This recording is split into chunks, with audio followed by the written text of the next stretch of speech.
Welcome to the Human Capital Innovations Podcast, your go-to source for personal, professional, and organizational growth and development. We hope you tune in often for all things people management, organizational development and change, organizational leadership, and social impact related. Maximize your personal and organizational potential with Human Capital Innovations Podcast.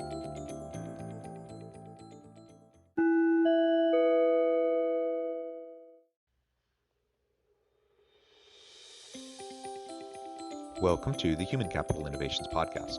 In this HCI podcast episode, I talk with Omar Harris about the intersection of social justice, equity, diversity, and leadership.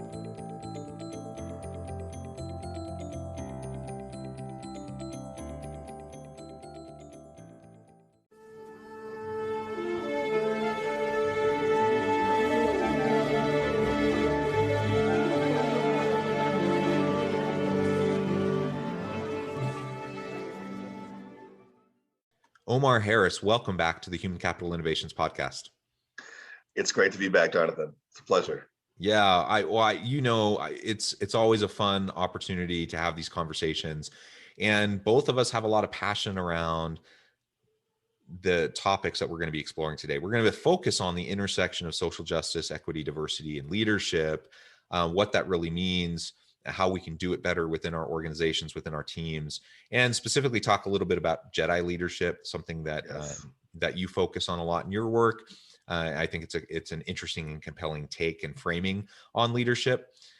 Before we get started, though, I wanted to share Omar's bio again with everybody. Omar Harris is the founder of Intent Consulting and Tempo.io, the world's first and best SaaS application for employee inclusion. A former GM, a business and servant leadership thought leader, speaker, award-winning, best-selling author of 5 books, including Be a Jedi Leader, Not a Boss, Leadership in the Era of Corporate Social Justice, Equity, Diversity, and Inclusion, released summer of 2021.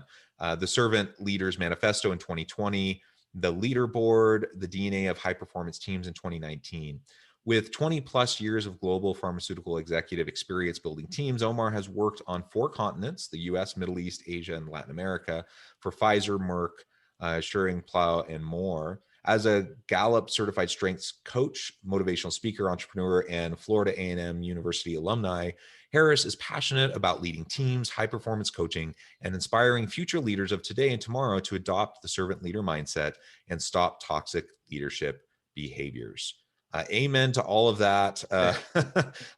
So important. This is really important work. I appreciate everything you're doing. Before we launch into the conversation, anything else you would like to share with listeners by way of background or personal context?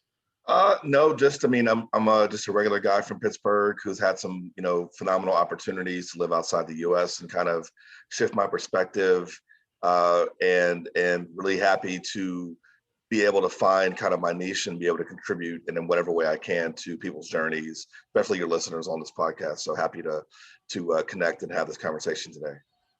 Well, that's wonderful. I think we share a lot of commonalities in our approach and our mindset and our passions. And so this will be fun to really dig in. Let's start by talking about Jedi leadership. Can you describe that?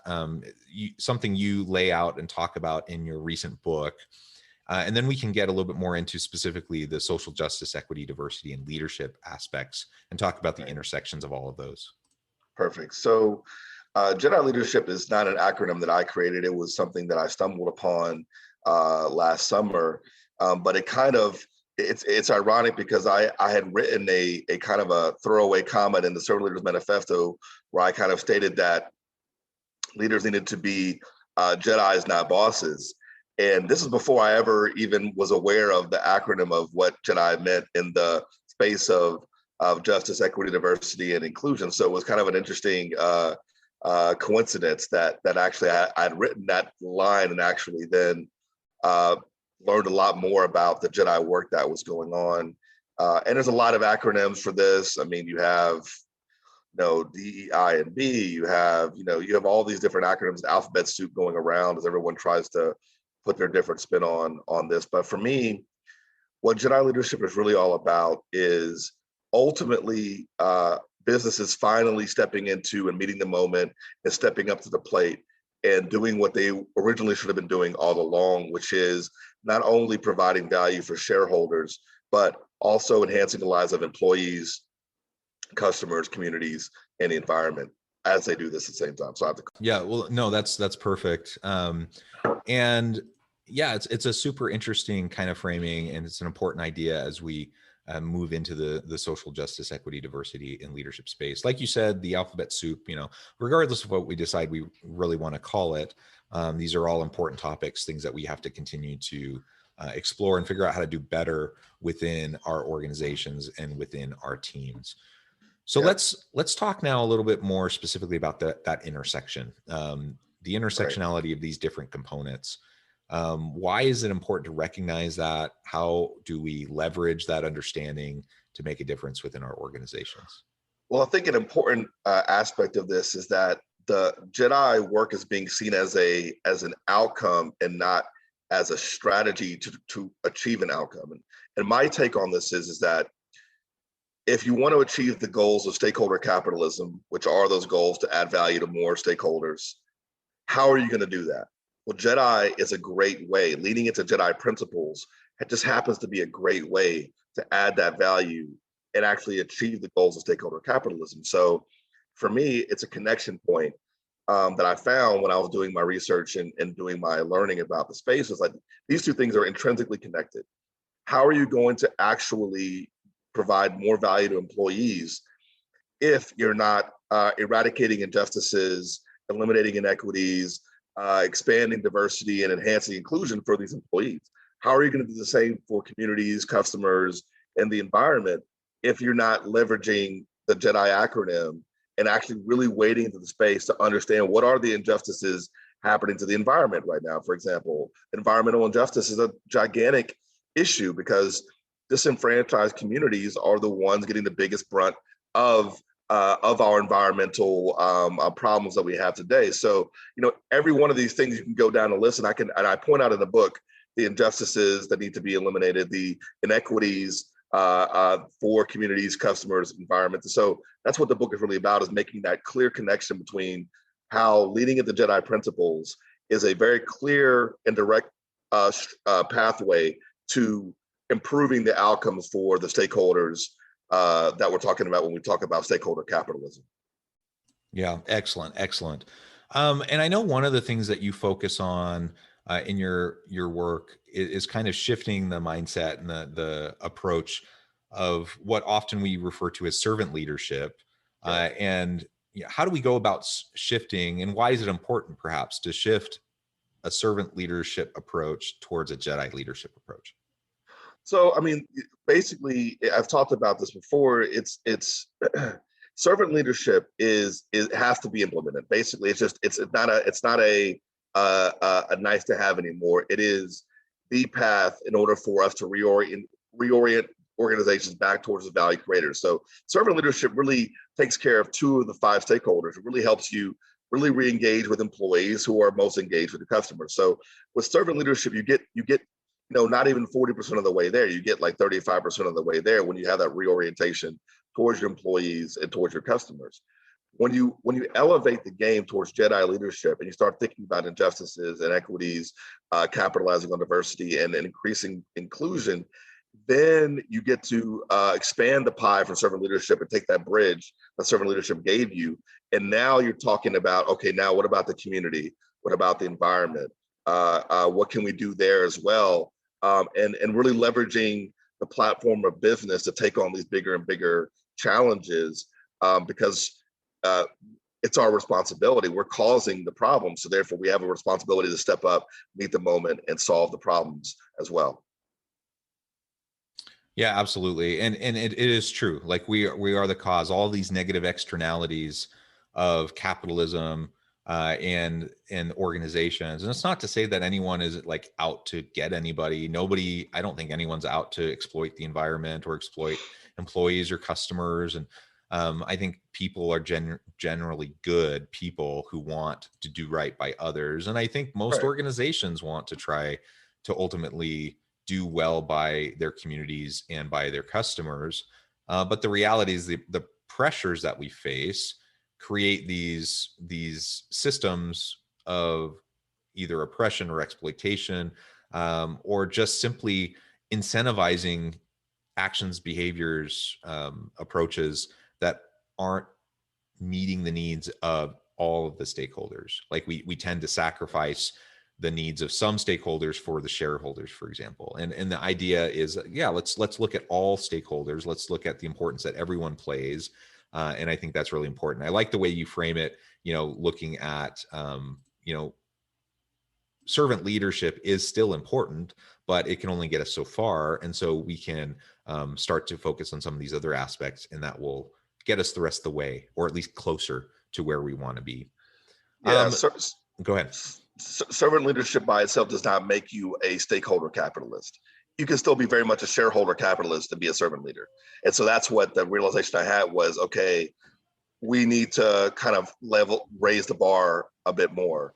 Now, ultimately, Jonathan, I want all of this to be just leadership. 5 years from now, we're just talking about leadership. We don't have to have these qualifiers on these things, but we need them now because there's so many different definitions of what a leader is or what it isn't, that we have to kind of qualify what we're saying so that people can get the point and then they can adapt the principle.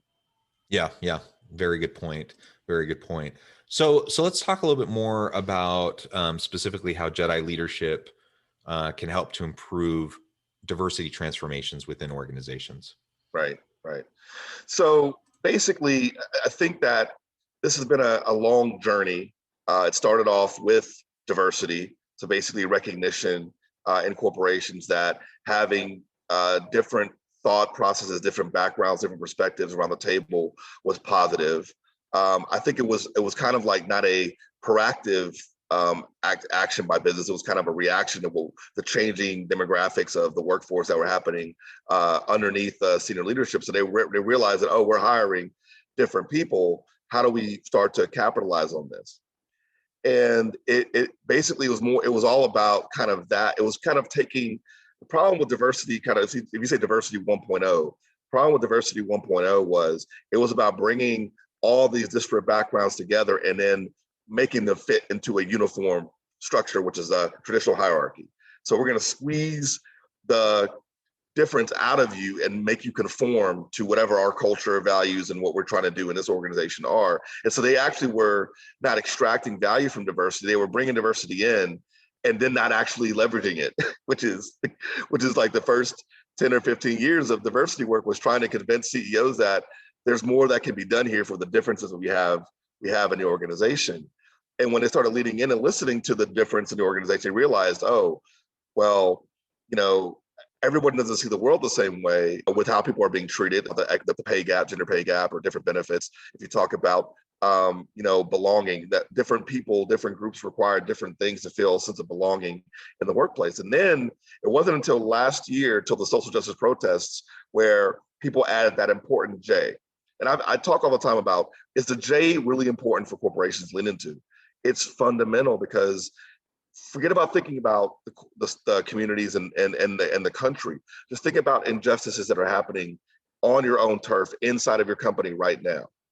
It is unjust that there's not a standard maternity leave length for women, working women everywhere in the world. It's unjust that women have to make a choice between career and having a family, where men never have to make that particular decision, never have to think about it in their careers. So there are plenty of injustices right at home inside of the corporations that need to be fundamentally addressed, and it all came from the embracing of the diversity that was coming in the door.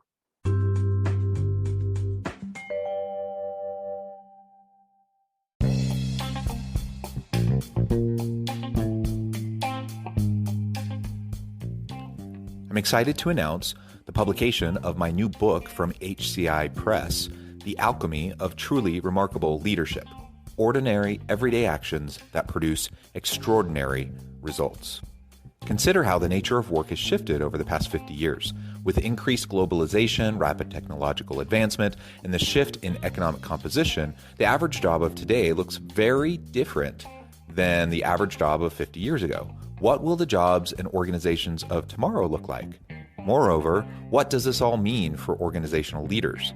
What are the core competencies and capabilities of organizations and their leadership that are prepared for continued disruption and geopolitical and socioeconomic shifts? Regardless of what the future holds, increasingly, leaders need to be socially minded, data-driven, decisive, champions of talent, and disruptors of the traditional notions of leadership, teams, organizations, and work. The alchemy of truly remarkable leadership will help you to explore your own leadership competencies and capabilities and consider ways to apply and implement them into your workplace and personal life.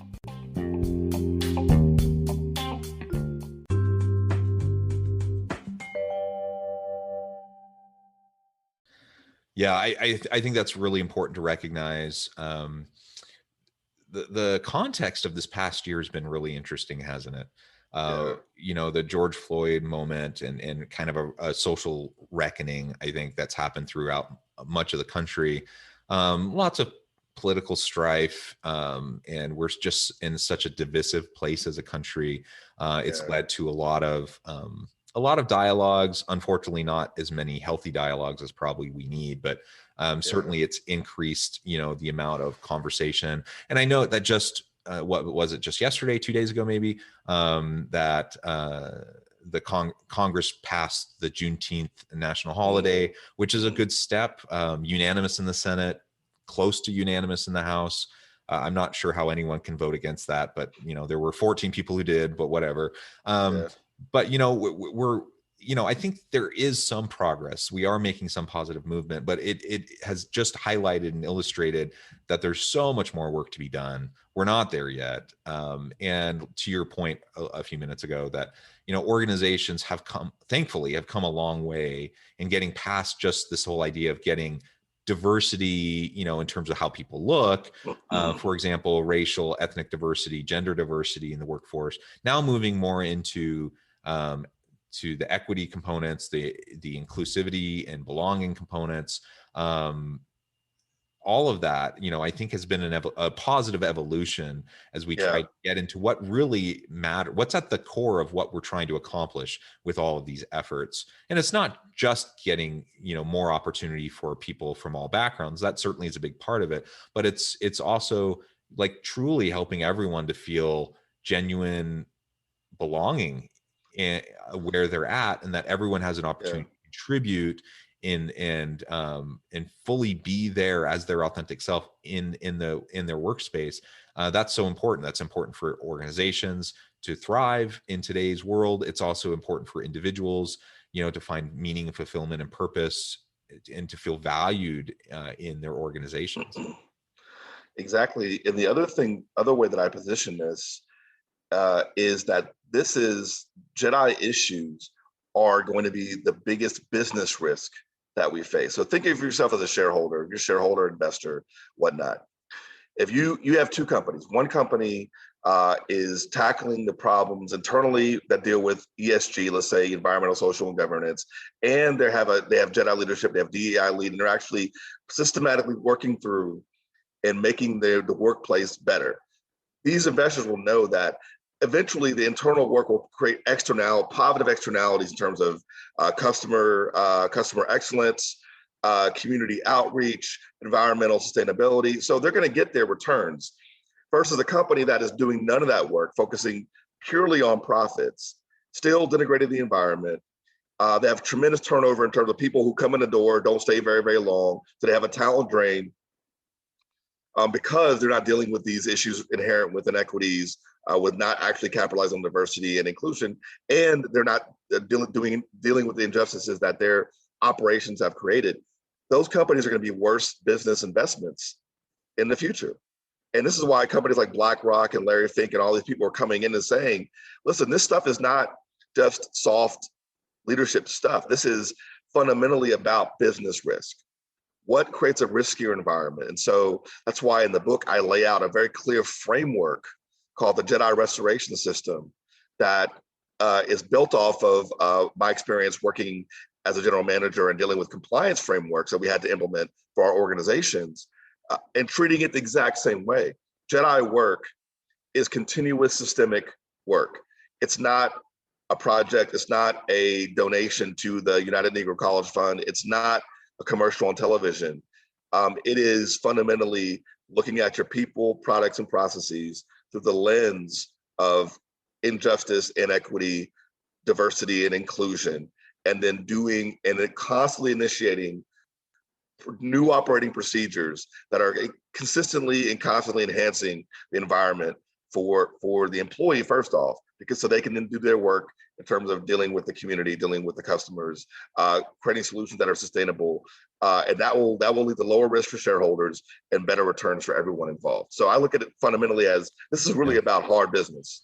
Yeah. Yeah. I mean, there's clearly a business case for all of this. So if we want to be profitable, successful, competitive organizations, this matters.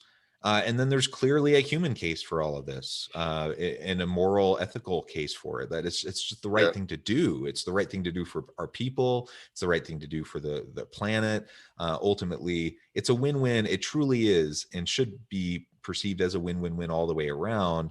Yeah. And I think more and more organizations are kind of cluing into that, thankfully, but there's still, a long way to go. Maybe in our last bit of time together, we can zoom in now and talk a little bit more about some specific things that organizations can do. What are some of those diversity transformation success keys that we can utilize to build a diverse organization that excels in the future of work? So one of the things is that I like to use old ideas and make them new again. I'm a Gallup certified strengths coach, as you mentioned in your intro, and when I think about Clifton Strengths and I think about that particular assessment, what it ultimately is all about is about capitalizing and valuing difference. So seeing the person, not the role, seeing the talents and strengths you have around you, and working to synergize and combine it together. So for me, companies who really want to capitalize and drive diversity initiatives need to be leaning into the Clifton Strengths assessment movement, find themselves coaches who can drive these change initiatives in their organizations, because that's a very clear path that links diversity to the unique individual talents and capabilities to hardcore business outcomes that have been proven empirically over time. So that's one thing that I definitely highly recommend any DEI lead listening to this. If you're not aware of Clifton Strengths, get up on it, really educate yourself, because this is not just about one of those personality assessments. This is actually a strong business tool that you can leverage to really drive diversity in your organization. But as I say in the book, diversity will not matter if you're not tackling inequity and injustice first. If you don't ask yourself the question as a leader, what are the injustices happening right here in my organization? What are the inequities happening right now? I mean, any CEO, every CEO in America can change. For example, I talked about maternity leave. They can transform women's equity with the stroke of a pen today. Go into your office, write a policy that says women are guaranteed at least 6 months paid maternity leave in every company in the country. Right away, right off the bat, and they're guaranteed their same job, same salary, and that they don't lose promotional opportunities as a result of taking time off to raise the future generations of workers that we all need for these corporations in the future. That's an example of, I don't want to hear all the lip service about all of our diversity and inclusion initiatives when you're not taking really, really simple steps. There's no CEO that can argue with me about why they haven't changed their maternity leave policy to be more advanced. There's no CEO that can argue that with me. Just like there's no CEO that can argue with me about why does your workforce not reflect either the community you're based in or the national demographics. If 30% of your workforce is not African American right now, I don't know. We can't talk. We don't have a conversation. Like, the numbers are available. This is simple stuff that people make hard. Because they really don't want to lean into the space. They're hoping it's a fad. They're hoping they can get around it and that shareholders will back off. But once again, this is business risk. And now that shareholders understand this is actually business risk, they're not going to let go of the bit until change actually happens. Yeah, well, I completely agree. I think there's some of these basic, obvious kind of benchmark things that need to happen, that can happen pretty easily if we just have a little bit of the will to do it, right? And is that like the maternity leave example, and I would argue maternity and paternity leave, but Yeah, yeah, certainly from a gender equity standpoint, the maternity leave is a huge, huge deal. It's a fairly simple fix. Is it going to require some adjustments from the organization? Of course it will. But it's yeah, very doable. And in fact, most uh, countries around the world offer pretty meaningful maternity leave, and we're kind of the exception. And so, yeah, there's so many things that we can and should be doing, that we need to be doing. Otherwise, it really does come across as just giving lip service to it.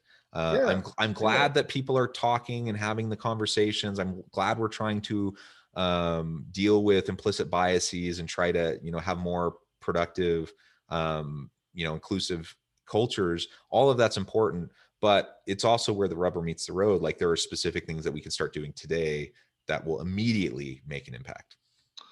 yeah. I mean, one other thing is, I mean, for diversity initiatives specifically, is if you are not working with at least 5 to 7 HBCUs right now, um, to really create a talent pool of African Americans coming into your organization, then what are you doing? Like, if that's once again one of these easy things.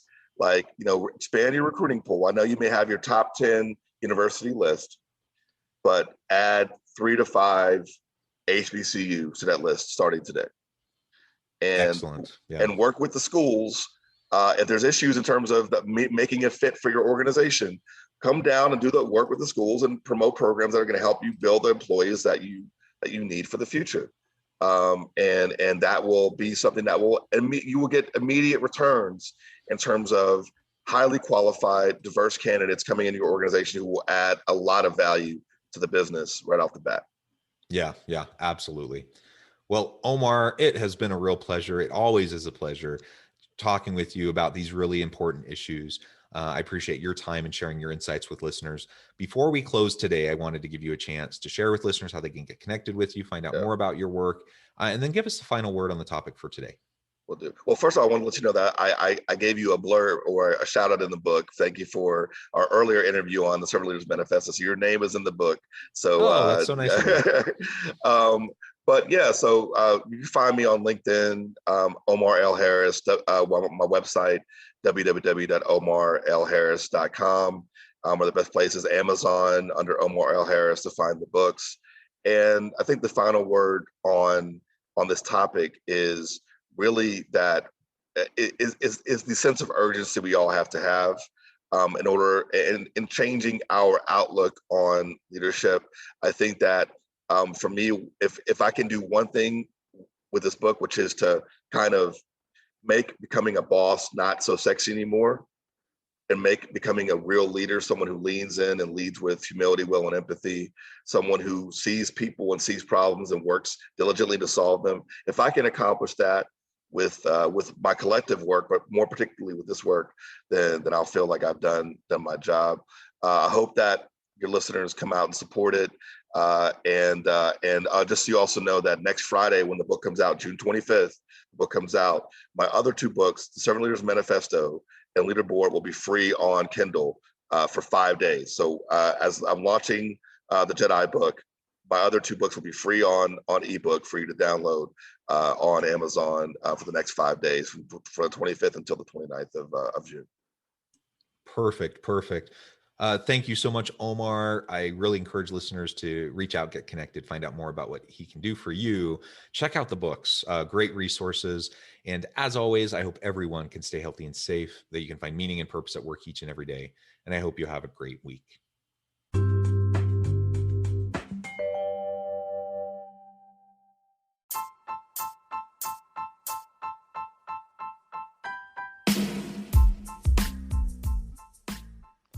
We are excited about the launch of HCI's new magazine, Human Capital Leadership. Human Capital Leadership is a free, interactive e-magazine designed to help individuals, leaders, and organizations find innovative approaches to maximize their human capital potential. We will be publishing issues quarterly in August, November, February, and May. Check out the first issue and let us know what you think.